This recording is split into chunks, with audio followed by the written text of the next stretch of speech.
Praise the Lord. आप सबको प्रभु यीशु नासरी के समर्थी नाम में जय मसीह की। सो मेरे प्रिय बहनों और भाइयों, मैं आपका स्वागत करती हूँ द होली बाइबल चैनल पर। और आप अगर चाहते हो कि हर वीडियो हमारी आप तक पहुँचे तो आप इस चैनल को सब्सक्राइब जरूर करें और बेल आइकन का बटन जरूर दबाएं, ताकि सबसे पहले आपको नोटिफिकेशन जरूर पहुँचे।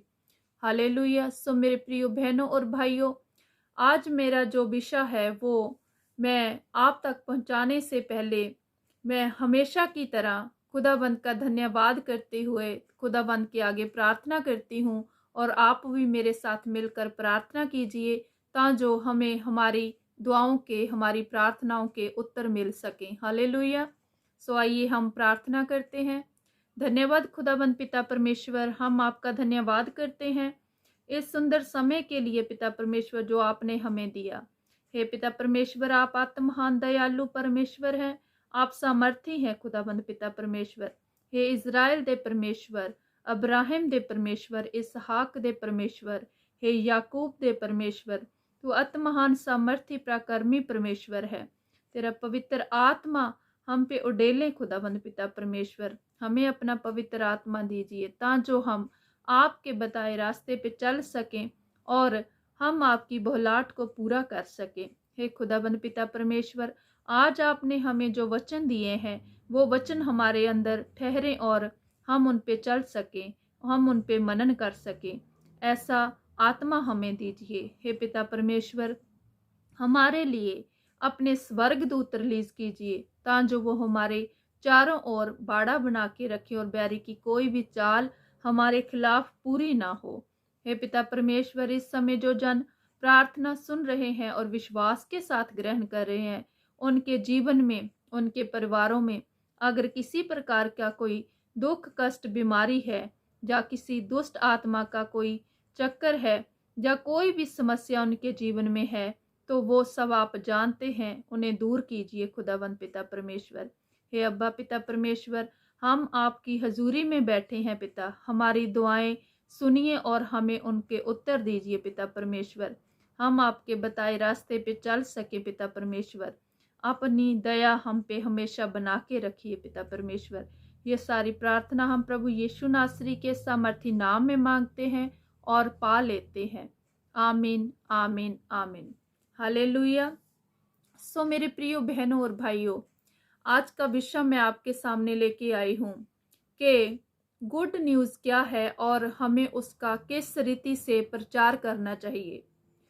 हम जब शुभ समाचार के बारे में सुनते हैं तो उसके बारे में बड़े अलग अलग तरह के विचार हमारे सामने आते हैं। हम अच्छे तरीके से शुभ समाचार का प्रचार नहीं कर पाते। सो मेरे प्रिय बहनों और भाइयों, आज मैं आपको इतना सरल तरीके से शुभ समाचार का जो प्रचार है वो कैसे करना चाहिए वो बताऊंगी, ताकि जो आप हर जन तक परमेश्वर का जो संदेश है वो पहुंचा सकें। हालेलुया। सो मेरे प्रिय बहनों और भाइयों, हम ये जो प्रचार सुनेंगे वो मेरे स्पिरिचुअल फादर पास्टर अमृत संधू जी ने बड़े अच्छे तरीके से प्रीच किया है शुभ समाचार के बारे में।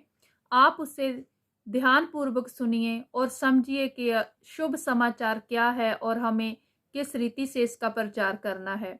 और मैं उम्मीद करती हूँ कि आप इसे जब ध्यान पूर्वक सुनेंगे तो आप इसे समझ भी पाओगे और हर जन तक परमेश्वर का जो संदेश है उसे पहुंचाओगे भी। हालेलुया। आइए हम ये शुभ समाचार का जो प्रचार है वो हम सुनते हैं। सुसमाचार, गुड न्यूज क्या है? एक बीमार के लिए गुड न्यूज ये है कि हे बेटा, यीशु मसीह ने तेरी बीमारियों के कारण पीठ पर कोड़े खा लिए। अगर तुम बिलीव करो कि उसने मेरे लिए कोड़े खाए हैं तो वो तेरे लिए चंगा करने वाला परमेश्वर है। उसके कोड़े खाने से तुम चंगे हो चुके हो। ये तेरे लिए गुड न्यूज है। अगर तुम, ए भाई, तूने बहुत पाप किए, तूने बहुत लड़कों के साथ रिलेशनशिप में रही, अब तुम धोखा खा चुकी हो, अब तुम रो रही हो, तुम सुसाइड करना चाहती हो अपनी लाइफ में, तूने बहुत पाप किए, तुम अपने आप को माफ नहीं कर पा रहे हो, मैं आपको बताना चाहता हूं भाई, कि यीशु मसीह ने आज से 2022 साल पहले जब दुनिया की कैलेंडर की शुरुआत हुई, उससे पहले वो यीशु मसीह था जो तेरे पापों के क्रूस पर लिए हुए जान दे चुका है। अब तुझे पापों के लिए रोने की जरूरत नहीं है। अगर तू क्षमा मांगे यीशु के नाम से, तेरे सब पाप माफ होंगे और खुदा तुझे नया जीवन देगा। ये तेरे लिए क्या है? गुड न्यूज है। कोई व्यक्ति कह रहा है मेरे पास सब कुछ है, मेरे पास पैसा है, मेरे पास धन दौलत है, पर मेरे घर में शांति नहीं है, मेरे घर में शांति नहीं है। तो आप उन्हें बताएं, भाई बाइबल में लिखा है यीशु मसीह शांति का राजकुमार है। उसने कहा मैं तुम्हें बहुत शांति दूंगा जो संसार तुम्हें नहीं दे सकता। उसने कहा मेरे पास आओ, मैं तुम्हें आराम दूंगा। ये क्या है उसके लिए? Good news. ये क्या है उसके लिए? Good news. तो प्रीच करो गुड न्यूज। ऐसी बहुत सारी बातें, कोई अपनी लाइफ में थक चुका है, अक चुका है, सोच रहा है मैंने बहुत बार फॉरेन जाने की कोशिश की, असफल रहा, मैंने बहुत बार बेबी प्लानिंग की कोशिश की, बार बार मिसकैरेज हो रहा है, मैंने बहुत बार बिजनेस करने की कोशिश की, असफल हुआ हूं, मैंने बहुत बार एग्जाम देने की कोशिश की, मैं फेल होता आ रहा हूं।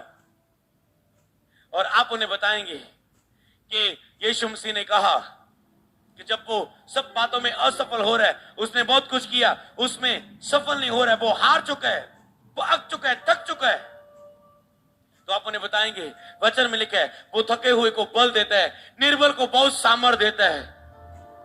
जवान तो थकते ठोकर खा के गिर जाते, पर जो यहोवा पर भरोसा रखते हैं वे नया बल प्राप्त करते जाएंगे।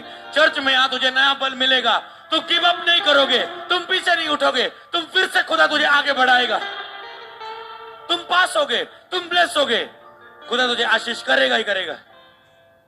हालेलुया। उसे क्या मिलेगी? एक नई उम्मीद मिलेगी उठने के लिए। उसके लिए एक नई उम्मीद क्या है? जो मरने जा रहा था, सुसाइड करने जा रहा था, उसके लिए नई उम्मीद क्या है? जो थक चुका था उसे नई आशा मिलेगी, नई उम्मीद मिलेगी, वो फिर से यीशु के नाम में उठ खड़ा होगा। और जब वो उठेगा उसे पता चलेगा कि जिन सपनों को मैं पूरा करना चाहता हूं ये प्रभु की इच्छा नहीं है। प्रभु की इच्छा ये है कि मैं एक सेवक बनूंगा और उसके नाम में चिन्ह और चमत्कार करूंगा, मैं बीमारों को चंगा करूंगा, मैं एक प्रॉफिट बनूंगा, एक पास्टर बनूंगा, एक इवेंजलिस्ट जगह जगह जाके पृथ्वी की शोर तक जाके प्रचार करूंगा। अब वो आएगा, अब वो जान जाएगा मैं क्यों ब्लेस नहीं हो रहा था, क्योंकि मेरी जीवन में खुदा की योजना कुछ और थी, अब मैं जान चुका हूं और अब उसमें चल रहा हूं। ये क्या होगी उसके लिए? एक गुड न्यूज। एक बहुत बड़ा प्रचारक, लाखों करोड़ों रूहों को बचाने वाला, उसको सुसमाचार एक लड़की ने बताया था, एक लड़की ने। तो अगर उस व्यक्ति ने 1 करोड़ लोग बचाए हैं तो उस लड़की ने 1 करोड़ 1 बचाए हैं। आपको नहीं पता आप किसको सुसमाचार सुनाने वाले हो। कल वो कितना बड़ा प्रचारक, कितना बड़ा प्लसमैन, खुदा के लिए कितने बड़े काम करने वाला है। अब सारी जिंदगी खुदा आपको याद करेगा, आपको आशीष करेगा।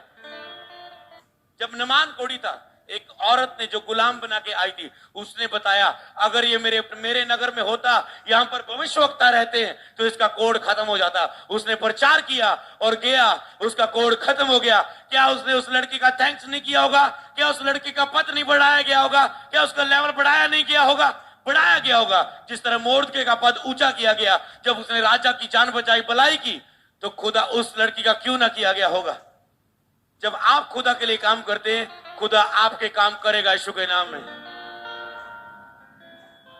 ये 2 मीटिंग में खुदा हिला रहा है कि हम सुसमाचार के लिए काम करें। शैतान की ये योजना है कि ये सुसमाचार पंजाब में बहुत बढ़ चुका है, बहुत बढ़ चुका है। कोई इतना प्रीच नहीं कर रहा है जितने मसीह लोग कर रहे हैं। उसको थोड़ी सी आग लगी, जलन लगी है, उसने थोड़ा सा हिलजुल की कि मसीह लोग डर जाएं, अब सुसमाचार लेके ना निकले, विश्वासी लोग डर जाएं, सुसमाचार लेके ना लेके निकले। मैं आपको बताऊं, ये एक कह सकते हो अटैक आया, ये अपना जोर लगाएगा, चुप हो जाएगा, थम जाएगा, पीछे हट जाएगा और एक स्टोरियों में लिख जाएगा कैसे कि जैसे लाखों इजरायली लोगों को फिरौन की सेना ने घोड़ों, रथों, हथियारों से रोकने की कोशिश की। एक मूसा काफी था, क्योंकि खुदा चमत्कारी रूप में जवाब दे रहा था, वो अपने बल और ताकत से जवाब दे रहे थे। हालेलुया। तो आप इस बात को ना भूलें कि आपका खुदा चमत्कार करने वाला खुदा है। कहता कर लो, कईयों को घोड़ों रथों पर भरोसा है, पर हमारा परमेश्वर यहोवा पर भरोसा है जो चमत्कार के द्वारा काम करते हैं।